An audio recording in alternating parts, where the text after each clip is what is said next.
Hola amigos, ¿cómo están? Ya estamos en otro programa de La Mesa Latina por Latinísima. Recuerden sintonizarnos a través de Euforia. Pueden también ir a Fire TV, Roku y pueden bajar el app de Latinísima en su teléfono celular.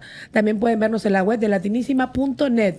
Muy próximo estaremos en Apple TV y YouTube Live. Recuerden seguirnos en nuestras redes de Instagram, Latinísima y La Mesa Latina.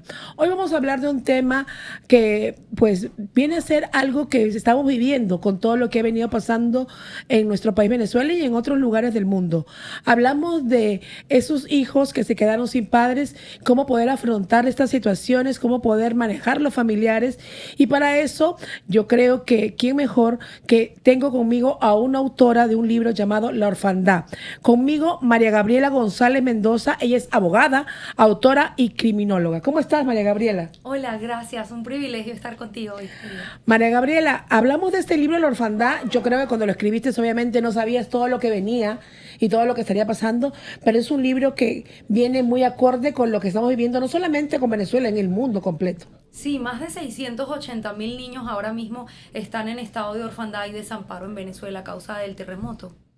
Y con esta situación hay muchos familiares que no saben cómo trabajarlo, no saben qué hacer, no saben, muchos de ellos, tú sabes que en nuestro país a veces decimos, vamos a hablar, vamos a decirle a nuestros hijos que ya el papá va a venir o la mamá va a llegar, que no se preocupe, y ese papá y esa mamá en realidad no va a llegar más nunca. Sí, específicamente eso es un error tremendo desde la psicología clínica porque destruyes el sistema de creencia de un niño cuando le dices mentira, ¿no? Es el caso de Santa Claus o del niño Jesús, y cuando él se entera que eso es mentira, lo dañas. Entonces imagina lo que es, además de vivir el trauma de que toda la tierra se mueva, hay confusión, hay gritos, hay muerte, le digas que su papá va a venir y él está en un estado de desprotección, completamente alerta, ¿verdad? Y conmovido por todo lo que está pasando, y tú le dices mentira. Entonces, dentro de lo que es la ayuda humanitaria, es importante que entiendan que el ser humano está dividido en tres partes: espíritu, alma y cuerpo. Cuando tú envías solamente ayuda humanitaria para el cuerpo, que viene siendo medicamentos para sanar las heridas, Claro. comida o todo esto que por supuesto es algo indispensable,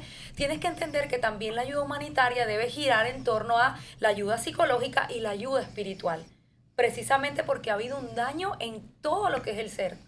Y sobre todo en los niños, porque los niños, cuando hablamos de las personas grandes, sí, las cosas materiales, vamos a enviarle cosas, pero los niños cuando entran en ese grado de depresión no les interesa nada. Claro, y la herida emocional, Ni comer, por último. ese daño emocional es importante, tal como los cirujanos hablan de las heridas, por ejemplo, de una cirugía, ¿no? Ellos te dicen, dependiendo del cuidado, el reposo que hayas tenido en la posterior a la operación, así te va a quedar la herida. Entonces es importante que se pueda manejar desde el momento del trauma y del shock, se pueda manejar la herida. Por eso es que la ayuda humanitaria debe considerar terapeutas clínicos, psicólogos, debe considerar guías que puedan manejar esto, porque sí, los niños son delicados, ellos son como un pavimento que está húmedo, y dependiendo de lo que tú imprimas ahí, esa marca puede quedar para toda la vida.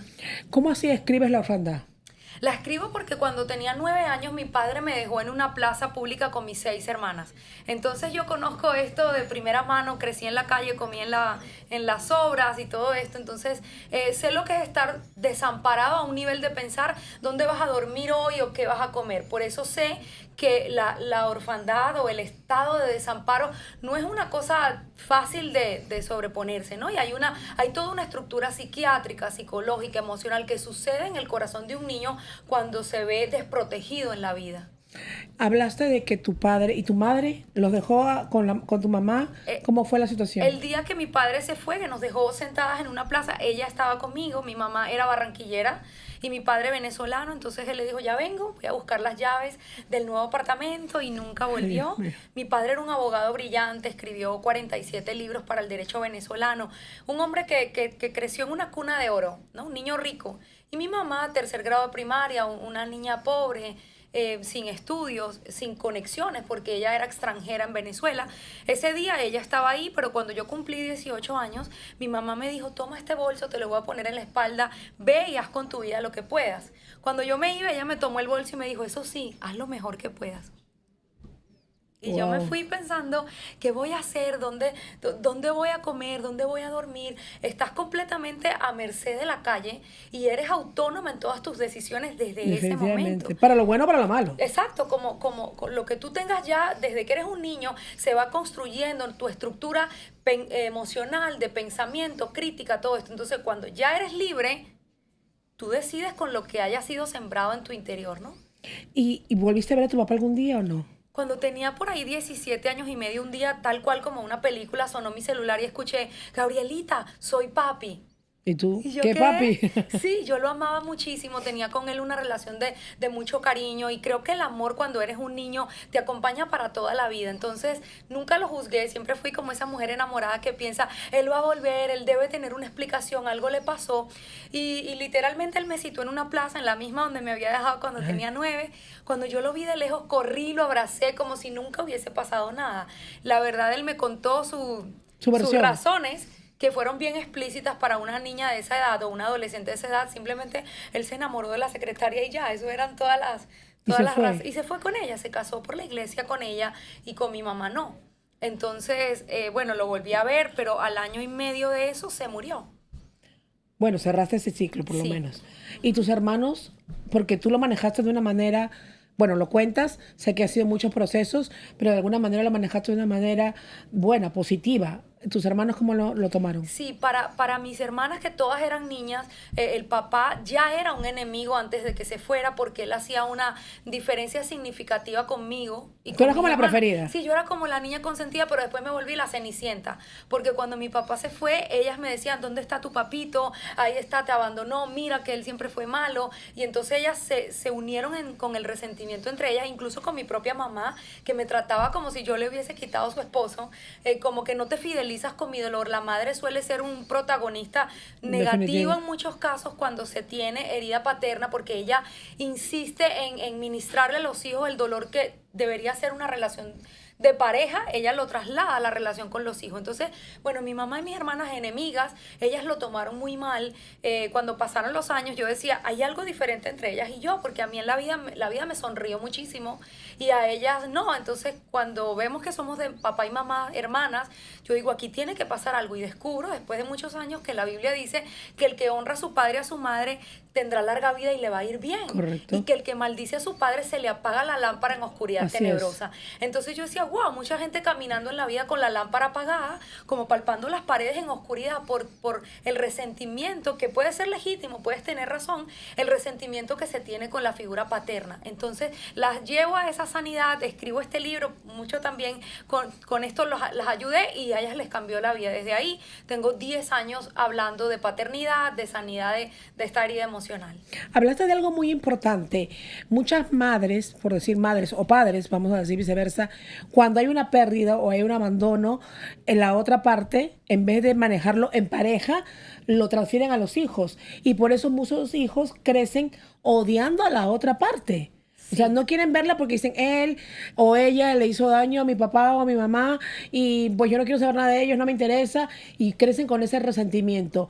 ¿Qué consejo le podría dar a los padres que han pasado esa pérdida, esa separación, ese divorcio, lo que haya sido, pero que no deben inculcar a los hijos? Yo he visto en realidad muy de cerca amistades, amigos, familiares que me dicen, no, es que yo no quiero saber nada de mi papá o yo no quiero saber nada de mi mamá porque hizo esto. Le dije, pero ¿te lo hizo a ti? ¿No te lo hizo a ti? Sí. ¿Por qué vives con esa culpa que no es tuya? Porque precisamente se ha trasladado, ¿no?, el conflicto. Pero quiero que sepa, bueno, la gente que nos está escuchando, muchas veces se tiene a la mamá en un altar. Ella es la venerada, la heroína, porque ciertamente ella lleva la carga y lucha cuando el hombre se va. Pero la médula espinal de la identidad del ser humano es el papá. O sea, cuando tú le dices, tu padre no sirve para nada, nunca te dio nada, tu padre esto y aquello, tú le estás destruyendo la identidad a tu hijo. Ya solamente el haberte enterado de esto hoy es suficiente para que ceses de la crítica, porque le estás hablando de quien le da identidad a tu hijo o a tu hija. Claro. Entonces es importante que sepas que tú estás hablando por tu dolor, pero le estás destruyendo su corazón y lo que él va a creer de sí mismo. Tus palabras se vuelven su voz interior. Correcto. Porque en realidad no hay nada más seguro para un niño crecer con esa seguridad de que ambas partes, padre y madre, son, vamos a decir, sus heroínos, son sus, vamos a decir, ese reflejo de lo que pueden ser en un futuro y crecer con ese amor y esa seguridad que nos dan nuestros padres, nada más.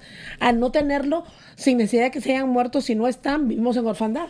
Ya de por sí el que estén separados es doloroso, no tienes que ponerle más carga al daño emocional que ese niño o esa niña está llevando, porque imagina lo triste que llegue el día del padre o llegue el día de la madre y hay una actividad en el colegio y el papá no va porque vive en otro estado, en otro país. Ya eso de por sí es demasiado difícil de gestionar para un niño, como para que tú además le añadas, ves, tu papá no vino, claro, porque él es un irresponsable, siempre lo fue. Cuando éramos novios, y echas el cuento, ¿no? Entonces, eso no debes hacerlo nunca.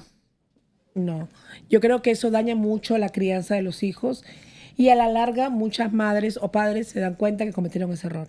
Y lo vuelves débil, porque el resentimiento es un combustible de destrucción.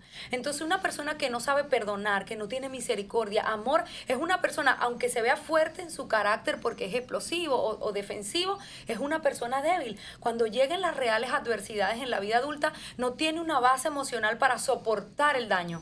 O sea, lo mejor que puedes hacer es llenarlo de amor. Mira, a lo mejor tu padre y yo no pudimos estar bien, pero él te ama, es una buena persona, por eso me enamoré de él, por eso decidí tener un hijo con él. Entonces, son cosas que van a construir una personalidad flexible, porque la persona cuando es muy rígida es porque ha sufrido mucho, no se le han enseñado estos fundamentos emocionales desde niño.